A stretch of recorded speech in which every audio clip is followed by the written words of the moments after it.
Of course, women are more spiritual than men. Men are more divine. Jesus said, "There is no marriage in heaven." Jesus said our job is to create heaven on earth. Feminism has done a great job in bringing out the feminine in men. Feminism has done a great job in bringing out the masculine in women. The red tent, the exclusive women's space, where they went to menstruate and give birth, and tell their stories to pass the time, gossip, to find out what's really going on. In the Aboriginal Middle East, so long ago, men weren't allowed in. The latest Mad Max movie had a female heroine, stronger than a man. The new Star Wars movie has a young woman as heroine, the Force reawakening in her. In the original Star Wars, Luke Skywalker was about the son redeeming his father, facing him. And through feminism, the daughters have reformed the mother after defeating the father and becoming businesswomen themselves. Feminism is not about men at all. It is the modern red tent, the place to control women through stories, narrative, by other women. In the old days, it was the fathers and husbands who controlled the women. Feminism, the masculine heart of women released, now controls women with its logic, with its mind. Women refuse to let their environment, or men, dictate or control them. Women know other women's games. She's just a woman, women are in the habit of saying amongst themselves when men are not around. Feminism is not about men at all. It is about controlling the red tent. If feminism drives the men away, refusing to marry women, then no woman will ever have another woman say she didn't know how to keep a man, because none of them did. Feminism protects women from women. Men are incidental, dividing women in the red tent. Feminism will bring order and structure to women's identity. Native Americans have a prophecy. When the men fail, the women will take up the drum. When the warriors fail, how were they defeated? By the church, the bride of Christ. The Romans held on as long as they could against the northern Aboriginal warrior cultures of Europe. Roman civilization. When it failed, it was the church that tamed the warriors by insinuating themselves into warrior culture. Warriors aren't afraid of death. They face their fear against wild animals in the hunt and in battle. By making warriors fear death through sin, arbitrary judgment of a god, odds aren't good that you won't be damned for eternity in eternal hellfire. You better be a good boy. Death is to be feared, not welcomed, as the pagans' Elysian fields were. The warriors began to behave and be controlled, domesticated, civilized by the church. Civilization as being kind of humiliating for warriors. First, The chiefs were separated from the village, nature, reality, from their masculinity, by converting their castles into palaces. Imprisoned in their own palaces, they had to use their minds and intuition in the snake pit of court, where gossip and intrigue vying for power was important. War was left to the generals. The king had vipers in court surrounding him. He was busy enough with mind games and picking out the latest fashions to wear to impress everyone with his power, the proper manners, the rules of court, to make him feared as a god, anointed over his minions. And administration became more important than being a warrior, the mind becoming more important. And who taught him this?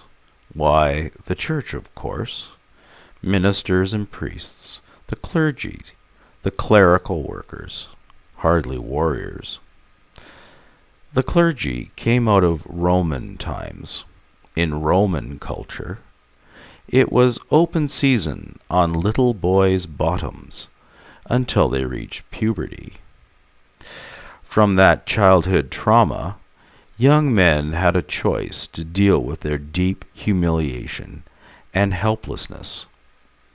They could either deal with it by becoming soldiers and work out their rage, or, if they didn't want to face their deep humiliation by power, they went into the church, which controlled the all-powerful, abusive God the Father, who showed no mercy. And Mother Church would protect him as he donned his pretty gowns, performed pageants of rituals, and kept to reading his books like a good pupil. By making Mother Church happy, she would protect him from arbitrary, judgmental God the Father. Priests were afraid of God. Priests made warriors fear death too, undermining warriors emotionally through their minds and separating the Aboriginal chiefs from his fellow warriors, making power more like a pope than someone who could face death you could trust, that you would follow into battle. Corruption of the warrior by the clergy, the mind workers. Today, we are a mind culture filled with mind workers, like lawyers, doctors, businessmen, politicians, scientists, professors, and of course, ministers and priests. The masculine, the middle class. They defeated the warriors, the true masculine. Feminism only has to take care of business and scientists in their own palaces, taking back the drum.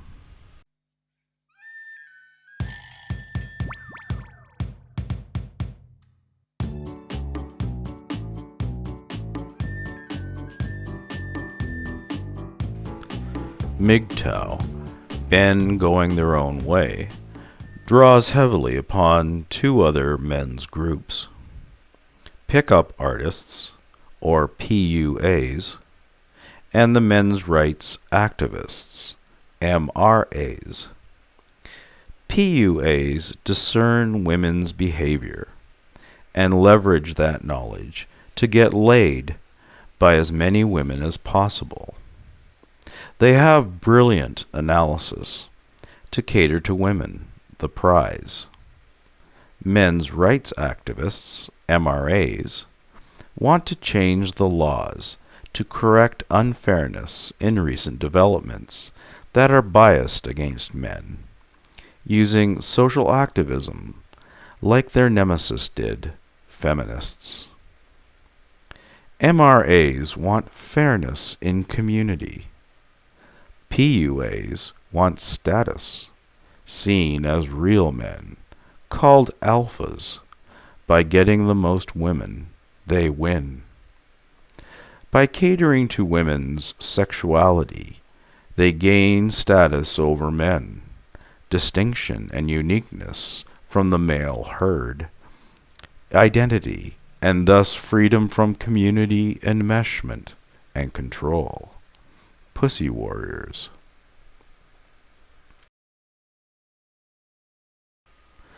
MRAs are courtiers of the king's court, the seat of government, wanting to change laws, using just their minds of persuasion. It's all about fairness. They've been hurt. PUAs gain women's approval by controlling women subliminally, tricked into bed. This makes them men, independent, in control of their environment, the wilds of the city, where the only wild animal to hunt is women. But they don't kill women, and they don't impregnate women. They never face death, and their seed never creates a real woman, a mother. So he never faces the deadly power that he could create through his successful penetration, a mother. It is just a battle of egos, the woman's vanity of attracting an alpha male, and the boy getting away with having forbidden, taboo sex, leaving her powerless, just used, but always coming up short in facing himself, his own real power, to create power, life, and a mother.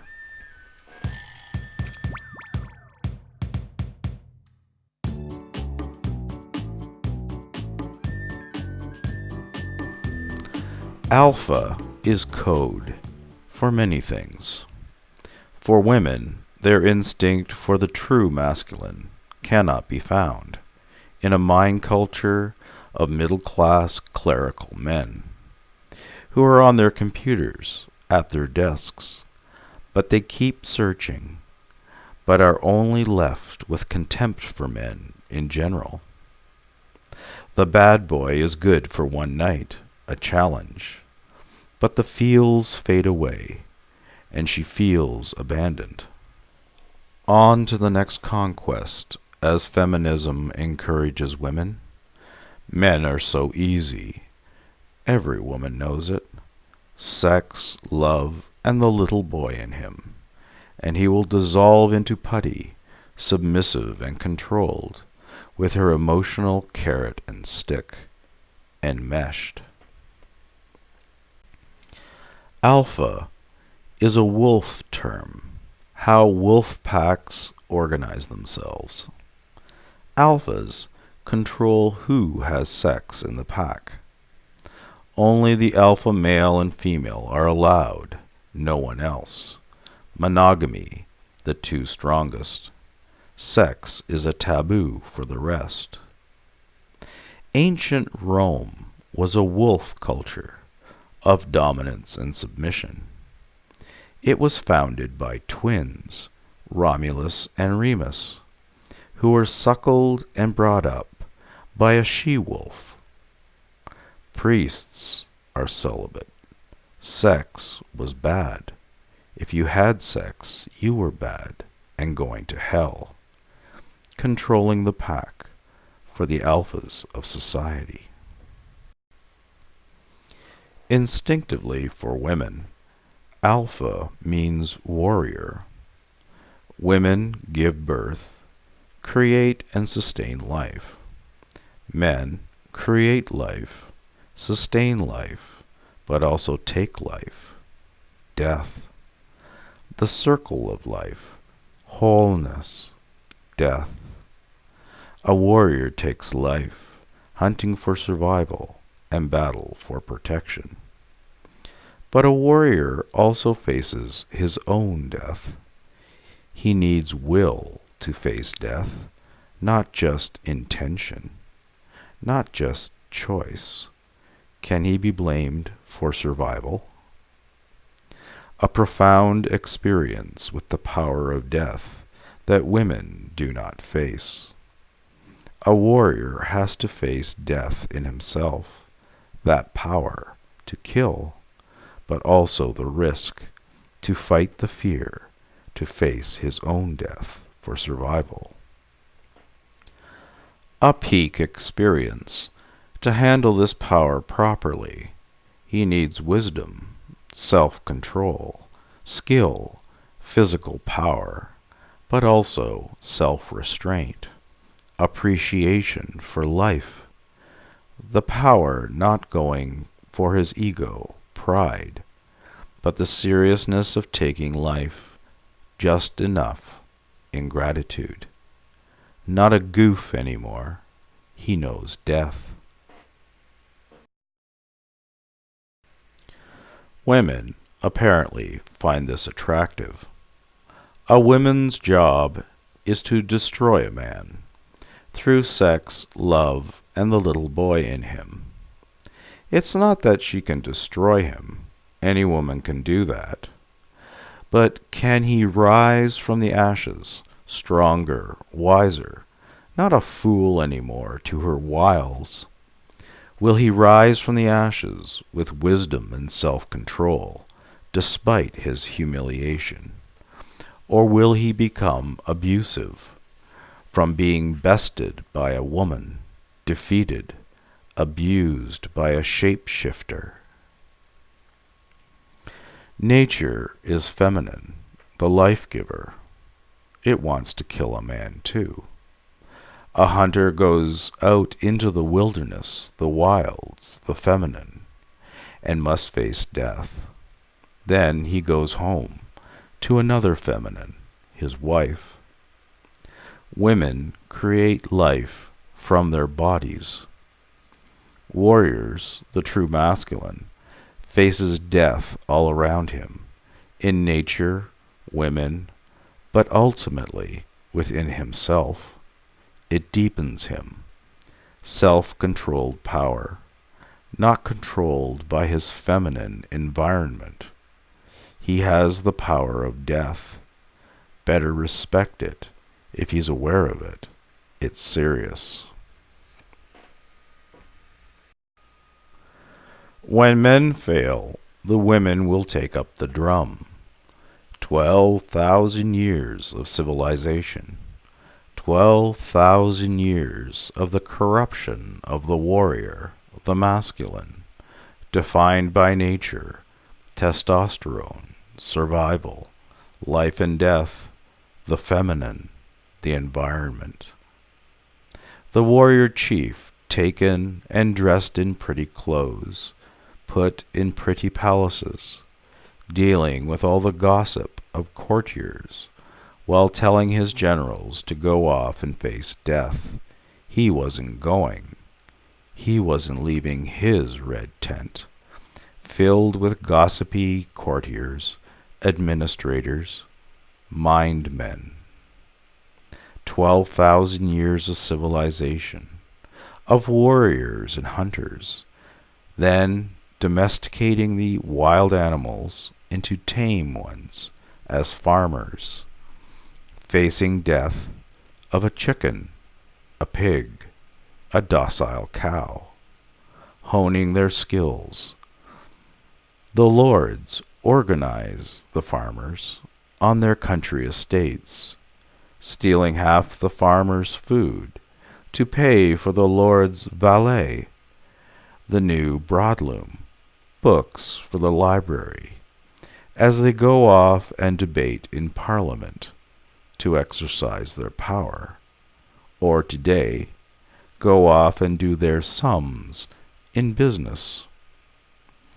12,000 years of patriarchy, of hierarchy.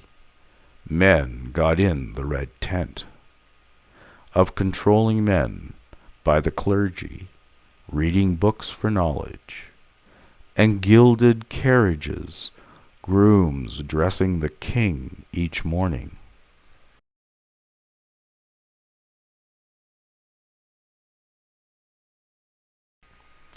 And the warriors, now organized as soldiers, doing what they are told, to die because the king is angry at another king, or to climb out of the trenches to face a curtain of bullets from the German lines, slaughtered the masculine. So corrupted, is it any wonder women bask in the glory of the ascendancy of the divine feminine? The warrior, the human, the masculine, defeated by boys who avoided the army and went into the church. The spiritual men worship at the feet of the divine feminine to this day. They won't be bad boys and hurt women. The masculine must serve the goddess, who is love, a mother's love, like his wife, like the flowers in nature, the spiritual.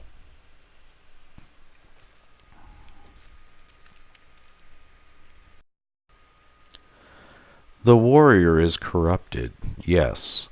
Spiritual boys have never met a warrior.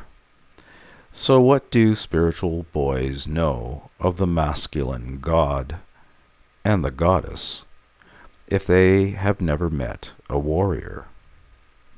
They find the masculinity of middle-class clerical men just as frightening as feminists do.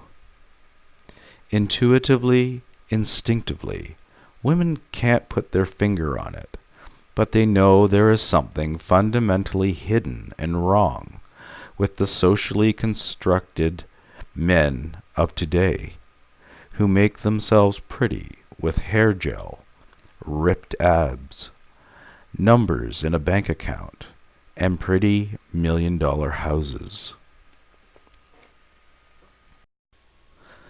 The modern-day warrior sits in an office building in Virginia with a joystick in his hands, looking at an electric computer screen, presses a button, and a machine drone 6,000 miles away kills a terrorist.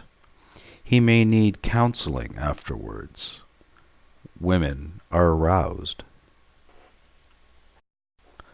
MGTOW, men going their own way, don't want to play anymore. No more marriage, as they rationally discern the new wild animal in their midst, the woman of modern civilization. Men have their hobbies and their jobs, to keep their money, to control their own lives, to be men in the suburbs. The evolution of the masculine. Middle class, the courtiers of old in the king's court, have taken over the world. Women smile, the red tent. Do men really know what's going on? 12,000 years of civilization, patriarchy. 12,000 years of the red tent. Women have only one question for men. Who hurt you?